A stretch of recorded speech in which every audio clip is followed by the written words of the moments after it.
శ్రీ గురుభ్యో నమః. గురుర్బ్రహ్మ గురుర్విష్ణు గురుర్దేవో మహేశ్వరః గురుః సాక్షాత్ పరం బ్రహ్మ తస్మై శ్రీ గురవే నమః. అస్మద్గురుచరణారవిందాభ్యాం నమః. నిన్నటి మన మహాభారత ప్రస్థానంలో ఆ అజ్ఞాతవాసానికి సిద్ధమైనటువంటి పాండవులకి ధౌమ్యుడు చక్కటి ఉపదేశం చేశాడు. రాజసేవ అంటే ఎటువంటిది, రాజుగారి దగ్గర సేవ చేయడానికి నియుక్తులైనటువంటి సేవకులు ఎటువంటి ధర్మాలను ఆచరించాలి, ఏ విధమైనటువంటి నడవడితో ఉండాలి, రాజుకి ఏం చేస్తే ప్రియం కలుగుతూ ఉంటుంది, రాజుకి ఏం చేస్తే అప్రియం కలుగుతుంది, ఏవేవి చెయ్యాలి ఏవేవి చెయ్యకూడదు, ఇలాంటి విషయాలన్నీ కూడా సవివరంగా పాండవులకి తెలియజేశాడు. ధర్మరాజు అవన్నీ కూడా శ్రద్ధగా విన్నాడు. విని చాలా ఆనందించాడు. మహానుభావ, ఈ ధర్మాలన్నీ కూడా మాకు మా అమ్మ చెప్పేది కుంతీదేవి, తర్వాత విదురుడు చెప్పేవాడు, ఇప్పుడు నువ్వు చెబుతున్నావు, నీ శిక్షణలో మేము తయారవుతున్నాము, అందువల్ల మాకు జయం కలగాలని ఆశీస్సులిస్తూ చేయవలసినటువంటి విధి విధానాలన్నీ కూడా నువ్వు నిర్వహించవలసింది అని కోరాడు. అప్పుడు వెంటనే ఆయన అక్కడ చేయవలసినటువంటి శాంతి హోమము, అట్లాగే వాళ్ళకి సమృద్ధి వృద్ధి పృథ్వీ జయం కలగాలనే హోమాన్ని సమంత్రకంగా చేశాడు. అప్పుడు వీళ్ళందరూ కూడా అగ్నులకి, అక్కడ ఉండే బ్రాహ్మణులకి, ధౌమ్యుడికి ప్రదక్షిణ చేసి ద్రౌపదిని ముందర పెట్టుకుని వీళ్ళు చక్కగా ఆ ముందరకి ప్రయాణం అయ్యారు. ఈ వృత్తాంతాలన్నీ కూడా వైశంపాయనుడు జనమేజయ మహారాజుకి చెబుతున్నాడు. ఓ జనమేజయ మహారాజా, ఆ విధంగా అజ్ఞాతవాసానికి సిద్ధమైనటువంటి పాండవులు తే వీరాః బద్ధ నిస్త్రింశాః తథా బద్ధ కలాపినః బద్ధ గోధాంగుళిత్రాణాః కాళిందీమభితో యయుః. ఆ వీరులైనటువంటి ఆ పాండవులందరూ కూడా ఖడ్గాలు అమ్ముల పొదులు ధరించి చేతులకు వేళ్లకు తొడుగులు దాల్చి ఆ యమునా నది సమీపానికి వెళ్ళారయ్యా. తతస్తే దక్షిణం తీరం హన్వగచ్చన్ పదాతయః నివృత్త వనవాసాహి స్వరాష్ట్రం ప్రేప్సవస్తదా వసంతో గిరిదుర్గేషు వనదుర్గేషు ధర్మిణః విధ్యంతో మృగజాతాని మహేశ్వాసా మహాబలాః. వాళ్ళందరూ కూడా ఆ యమునా నది కుడి ఒడ్డున నిలబడ్డారట. అలా ఆ కుడి ఒడ్డున అలా నడుస్తున్నారు. అరణ్యవాసం ముగించారు. తమ రాజ్యం పొందాలనేటువంటి కుతూహలంతో ఉన్నారు. పాండవులు ధనుర్బాణాలన్నీ ధరించి గిరిదుర్గాల్లోనూ వనదుర్గాల్లోనూ నిలుస్తూ మృగాలను వేటాడుతూ అలా నడుచుకుంటూ వెళ్ళిపోతున్నారు. ఉత్తరేణ దశాన్నాంస్తే పాంచాలాన్ దక్షిణేన చ అంతరేణ యకృల్లోమాన్ సూరసేనాంశ పాండవాః లుబ్ధా బ్రువాణా మత్స్యస్య విషయం ప్రావిశన్ వనా ధన్మినో బద్ధ నిస్త్రింశాః వివన్నాశ్మశ్రుధారిణః తతో జనపదం ప్రాప్య కృష్ణ రాజానమబ్రవీత్. వాళ్ళు ఆ పాండవులు ఆ విరాటరాజు యొక్క నగరానికి వెళ్ళాలి. దశార్ణ దేశానికి ఉత్తరంగా, పాంచాల దేశానికి దక్షిణంగా, యకృల్లోమ సూరసేన దేశాల మధ్యలో ప్రయాణం చేస్తూ తామందరూ వేటకాండ్రమని చెప్పుకుంటూ అడవిలోంచి ఆ మత్స్య దేశంలోకి ప్రవేశించారు. వాళ్ళు ఎలా ఉన్నారంటే ధనుస్సులు ధరించారు, కత్తులు ధరించారు, గెడ్డాలు మీసాలు పెరిగి వివర్ణులై ఉన్నారు. అటువంటి పాండవులు ఆ విరాటుని రాజ్యంలో ప్రవేశించారు. అప్పుడు ద్రౌపది ధర్మరాజుతో అంటోంది, పశ్యైకపద్యో దృశ్యంతే క్షేత్రాణి వివిధాని చ వ్యక్తం దూరే విరాటస్య రాజధాని భవిష్యతి వసామేహా పరాం రాత్రిం బలవాన్ మే పరిశ్రమః. అప్పుడు ఆమె అంటోంది, చూడండి, ఇక్కడ అనేక రకాలైనటువంటి పంట పొలాలు ఉన్నాయి, మధ్యలో ఒక్కళ్ళే నడవడానికి వీలుగా ఉండేటువంటి మార్గాలు ఉన్నాయి, ఇక్కడికి దూరంగా విరాటుని యొక్క రాజధాని ఉండాలని నాకు తోస్తోంది కూడా. అయితే చాలా బడలికగా ఉంది, ఇంత ప్రయాణం చేసాం మనము, అందువల్ల ఈ రాత్రి మనం ఇక్కడ బస చేద్దాము అని ఆ ద్రౌపది కోరింది ధర్మరాజుని. అప్పుడు యుధిష్ఠిరుడు చెబుతున్నాడు, ధనంజయ సముద్యమ్య పాంచాలీం వహ భారత రాజధాన్యాం నివస్యామః విముక్తాశ్చ వనాదితః.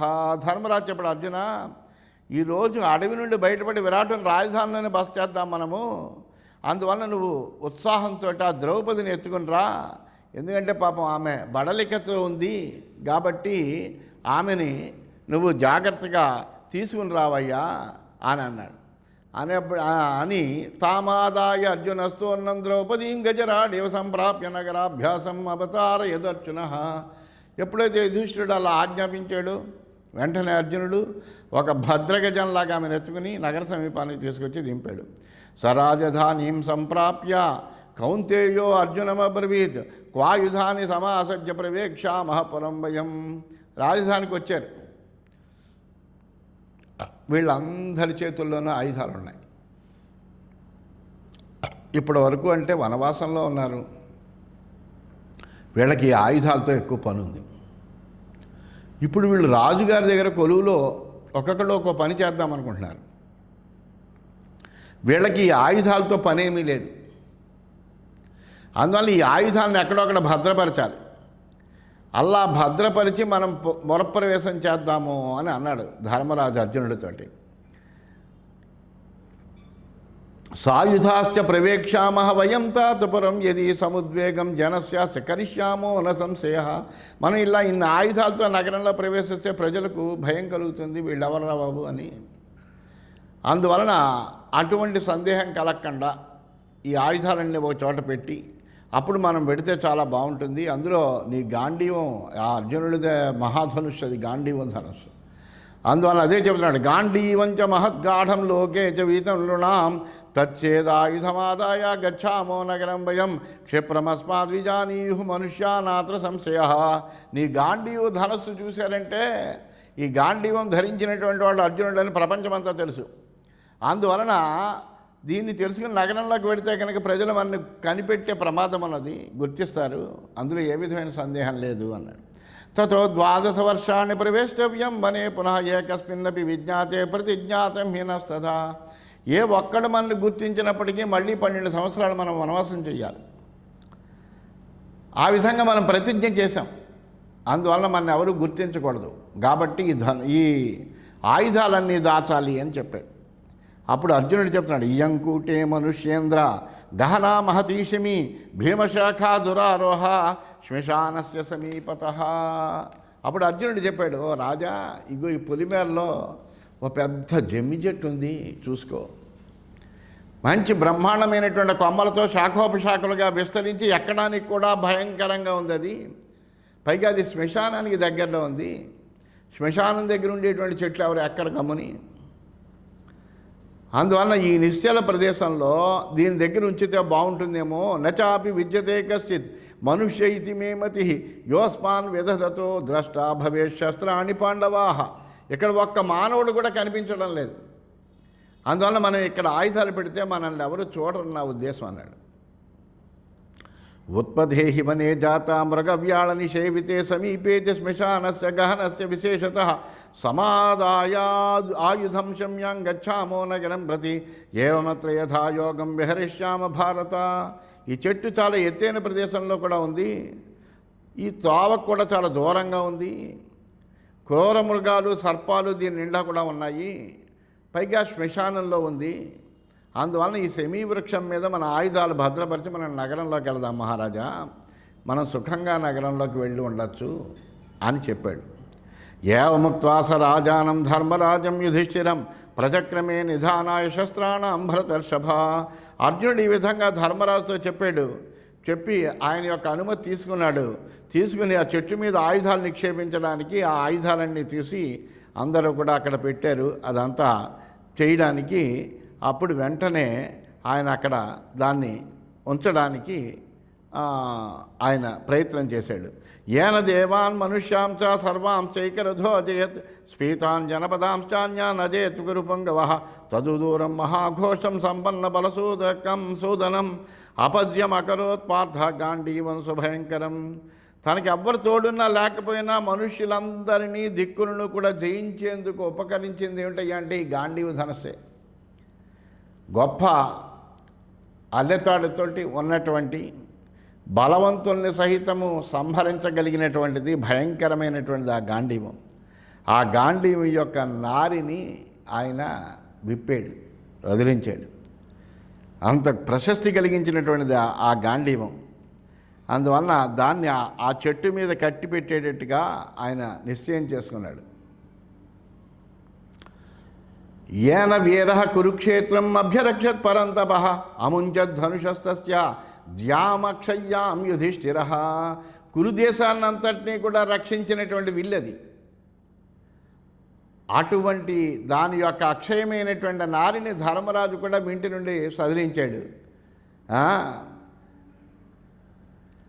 పాంచాలాన్ ఏన సంగ్రామే భీమసేనో అజేత్ ప్రభు ప్రత్యషేదత్ బహూనేక సపత్రాంశైవ దిగ్జయే నిశమ్య యస్య విస్ఫారం యద్రవంతరణాత్పరే పర్వతస్యైవ దీర్ఘస్య విస్ఫోటమశనేరివా సైంధవం ఏన రాజానం పర్యామృషదవానధ జాపాసం ధనుషస్య భీమసేనో అవతీరయేత్. అలాగే భీముడు కూడా, ధర్మరాజు తన యొక్క వింటినారిని సడలించాడు, అట్లాగే భీముడు కూడా తన వింటినారిని వింటి నుండి వదిలించాడు.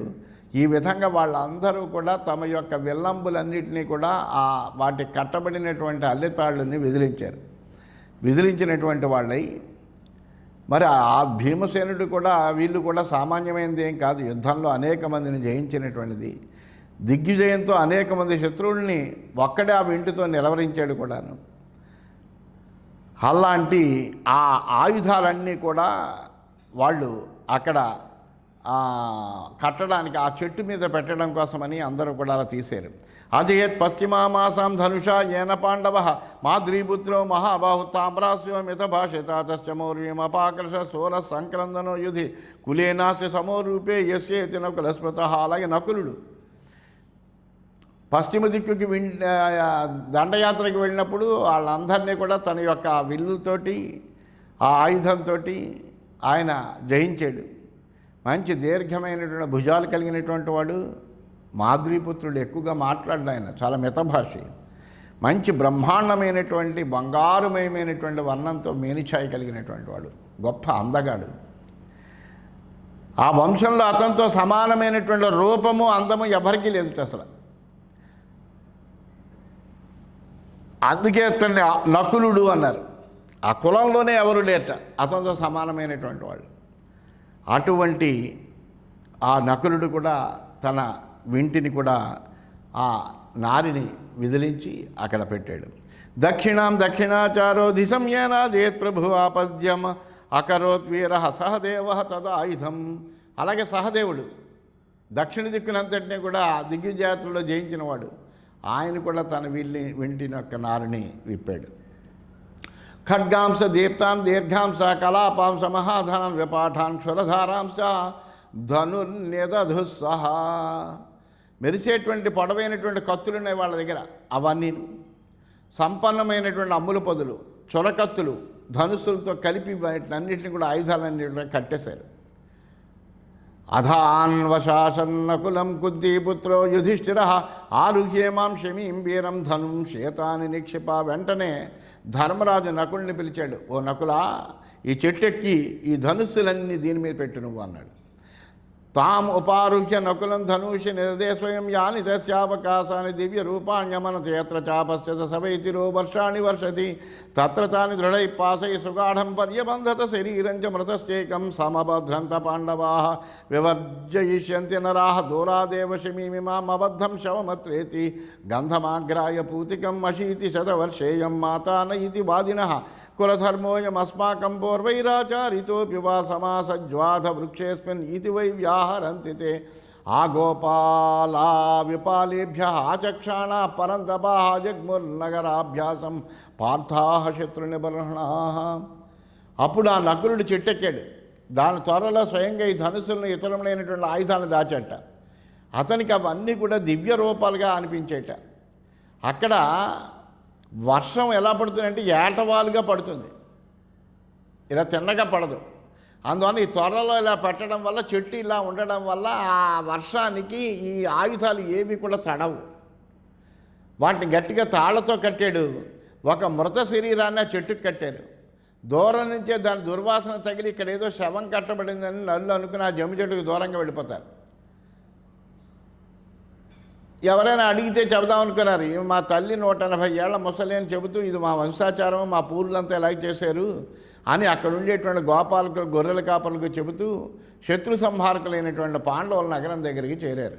ఈ విధంగా వాళ్ళు అక్కడొక శవాన్ని కూడా చెట్టుకు కట్టి అలా ఉంటే కనుక ఎవరు దాని దరిదాపులకి రాకుండా ఉంటారని అక్కడ తమ ఆయుధాలన్నీ కూడా చాలా జాగ్రత్తగా దాచినటువంటి వాళ్ళై ఆ విధంగా కట్టి వాళ్ళు ముందుకు ప్రయాణమయ్యారు.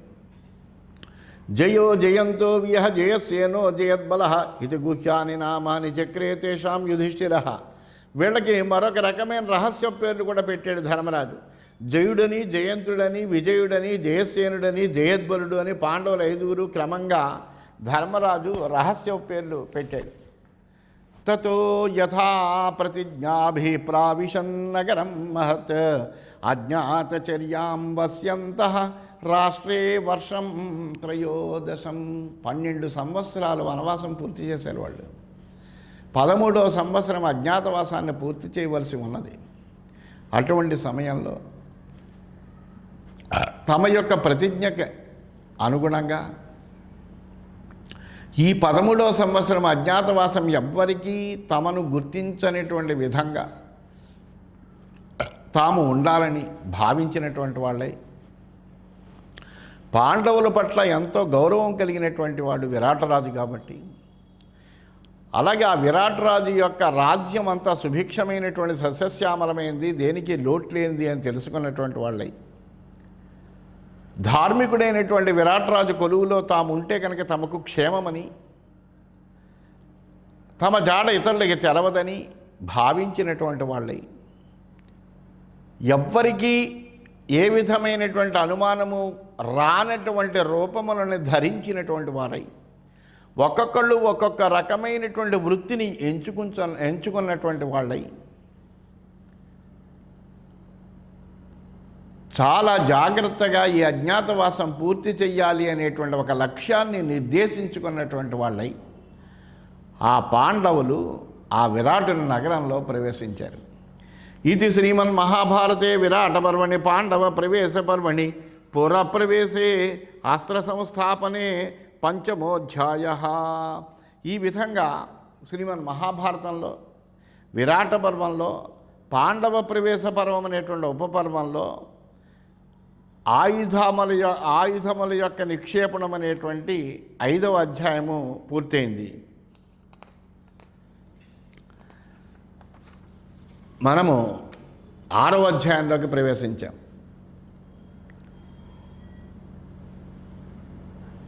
ఈ వృత్తాంతాలన్నీ కూడా వైశంపాయన మహర్షి జనమేజయుడికి చెబుతున్నాడు. జనమేజయుడు అడిగాడు, మా యొక్క ముత్తాతల యొక్క చరిత్రనంతని వినాలనుందయ్యా, నాకు తెలియజేయవలసింది అని వ్యాస మహర్షిని అడిగితే ఆ వ్యాస మహర్షి తన శిష్యుడైనటువంటి వైశంపాయన నుండి నువ్వు చెప్పయ్యా అని చెబితే ఆ వైశంపాయన మహర్షి చెబుతున్నాడు, ఈ భారతం అంటే చాలా అద్భుతమైనటువంటిది. భాతి సర్వేషు శాస్త్రేషు రతి సర్వేషు జంతుషు తారణం సర్వలోకేషు తేన భారతముచ్యతే. భారత అంటే 3 రకములైనటువంటి అర్థాలను చెప్పారు. సమస్తము లేనటువంటి శాస్త్రముల యందు ప్రకాశించేటువంటిది. అంటే ఈ భారతంలో సమస్తము లేనటువంటి శాస్త్రముల యొక్క సారమంతా ఉన్నది ఇందులో. వేదాంగాల్లో ఉండేటువంటి సారమంతా ఇందులో ఉన్నది. అలాగే రతి సర్వేషు జంతుషు, సర్వభూత హితము కోరుకునేటువంటి వాడై ఉండాలి. సమస్తము లేనటువంటి ప్రాణుల యందు కూడా ప్రీతి కలిగి ఉండాలి. తారణం సర్వలోకేషు, సమస్త లోకాల్లోనూ తరింపజేసేటువంటిది ఏదైనా ఉంది అంటే ఇదే. అందువల్ల దీన్ని భారతము అని అన్నారు. అటువంటి భారతంలో విరాట పర్వంలో 6వ అధ్యాయంలో మనం ప్రవేశించాం. విరాట నగరం రమ్యం గచ్చమానో యుధిష్ఠిరః అస్తువన్ మనసా దేవీం దుర్గాం త్రిభువనేశ్వరీం. అయితే చాలా గొప్పదైనటువంటి అజ్ఞాతవాసం ప్రారంభమవుతోంది. ఈ అజ్ఞాతవాసము చాలా కత్తిమీ సాము లాంటిది. ఎవ్వరూ గుర్తించకుండా వీళ్ళు ఈ సంవత్సర కాలం గడపాలి. భగవంతుడి యొక్క అనుగ్రహం కావాలి దీనికి. అందువలన ఆ రమ్యమైనటువంటి ఆ విరాట నగరానికి వెళుతూ ధర్మరాజు త్రిభువనాలకి ఈశ్వరైనటువంటి దుర్గాదేవిని మనసారా స్తుతించాడు. ధర్మరాజు చేసినటువంటి ఈ దుర్గాస్తుతి చాలా ప్రధానమైనటువంటి దానిగా చెప్పబడుతుంది. ఎవరైనా సరే ఏదైనా ఒక మహత్ కార్యాన్ని సాధించాలి అని అనుకున్నప్పుడు ఆ కార్య సాధనకై చేసేటువంటి గొప్ప స్తుతి ఇది. యశోదా గర్భ సంభూతాం నారాయణవర ప్రియాం నందగోపకులే జాతాం మంగళ్యాం కులవర్ధినీం కంస విద్రావణకరీం అసురాణాం క్షయంకరీం శిలాతట వినిక్షిప్తాం ఆకాశం ప్రతిగామినీం వాసుదేవస్య భగినీం దివ్యమాల్య విభూషితాం దివ్యాంబరధరాం దేవీం ఖడ్గఖేటకధారిణీం. ఆమెను స్తుతిస్తున్నాడు ఆ ధర్మరాజు. ఎటువంటిది? యశోదా గర్భ సంభూతం అంటే యశోద గర్భం నుండి పుట్టినటువంటిదై నారాయణుడికి అత్యంత ప్రియమైనటువంటి నందగోపిన వంశంలో జనించినటువంటిది, అందరికీ శుభాలనిచ్చేటువంటిది, వంశాలన్నింటినీ కూడా వృద్ధి పొందించేటువంటిది, కంసుని పారద్రోలినది, రాక్షసులందరినీ కూడా నాశనం చేసినటువంటిది, రాతి మీద కొట్టబడిన ఆకాశంలోకి ప్రయాణం చేసినటువంటిది, ఆ వాసుదేవుని యొక్క సోదరి అయినటువంటి దివ్యమైనటువంటి పూలమాల దివ్యాంబరాన్ని ధరించినటువంటి ఖడ్గాన్ని డాలుని దాల్చినటువంటిది ఆ దుర్గాదేవి. అటువంటి ఆ దుర్గాదేవిని స్మరిస్తున్నాడు. భారావతరణే పుణ్యే ఏ స్మరంతి సదాశివాం తాన్ వై తారయసే పాపాత్ పంకే గామివ దుర్బలాం. భారాన్ని తగ్గించేటువంటిది. ఎవరైతే ఆమెను స్తుతిస్తూ ఉంటారో వాళ్ళ యొక్క భారాన్ని తగ్గిస్తుంది. సదా శుభాలనిచ్చేటువంటి నువ్వు నిన్ను స్మరించినటువంటి వాళ్ళని బురదలో నుండి బలహీనమైనటువంటి ఒక ఆవుని పైకి లాగినట్టుగా లాగుతావు కదమ్మా అని ఆయన ఆ స్తోత్రం చేస్తున్నాడు. ఆ దుర్గాదేవిని అత్యద్భుతమైనటువంటి స్తోత్రము అలా చేస్తున్నాడు. అందువలన ఇంకా ఇటువంటి స్తోత్రం ప్రచక్రమే భూయ వివిధై స్తోత్ర సంభవై ఆమంత్ర్య దర్శనాకాంక్షి రాజాదేవీం సహానుజ. ఆ ధర్మరాజు తన తమ్ముడితో సహా దుర్గా దర్శనాన్ని కోరుతూ దుర్గాదేవిని సంబోధిస్తూ అనేకములైనటువంటి స్తోత్రాలతో స్తుతించడం ప్రారంభించాడు. ఇది చాలా అద్భుతమైనటువంటి దుర్గాస్తుతి. ఈ దుర్గాస్తుతిని ఎవరైతే భక్తితో చదువుకుంటారో వాళ్ళకి ఎంతటి గొప్పదైనప్పటికీ కూడా, అంటే అసాధ్యమైనటువంటి కార్యాన్ని కూడా సాధించడానికి వీలయ్యేటువంటిది ఆమె అనుగ్రహం, అమ్మవారి అనుగ్రహం కలుగుతుందని అటువంటి దుర్గాస్తుతిని రేపటి భాగంలో తెలియజేసుకుందామని తెలియజేస్తూ స్వస్తి.